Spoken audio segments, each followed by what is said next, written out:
Me va a explotar la cabeza. El cálculo y las matemáticas requieren una compleja actividad mental.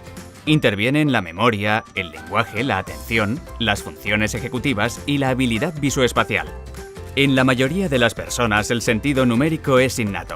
Luego es necesario aprender a contar, decir los números e ir creando la recta numérica mental. Con el entrenamiento nos hacemos cada vez más expertos y somos capaces de manipular cifras mayores.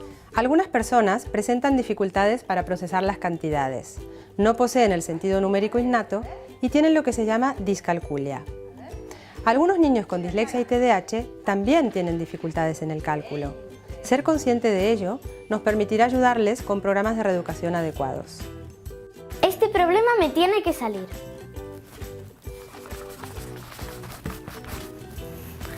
Siempre me agobio con las mates, pero después me salen. Si al menos me sirvieran para algo, me lo tomaría de otra manera. Las matemáticas están constantemente presentes en nuestra vida cotidiana, aunque no seamos conscientes de ello. Por ejemplo, cuando vamos a una tienda y queremos adquirir un artículo, debemos calcular el precio, debemos calcular el cambio que nos devuelve el vendedor, comprobar si es correcto. Las utilizamos también a la hora de tomar un autobús o a la hora de buscar una dirección o encontrar una calle. Ya le he encontrado una utilidad a las mates. He invitado a mis amigas a merendar y les he hecho galletas. Vienen 5 amigas, les he hecho 6 galletas a cada una y esta me la como yo.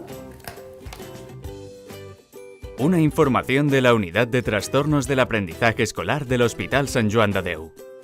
En el próximo capítulo, la actividad física. Sigue la serie aquí,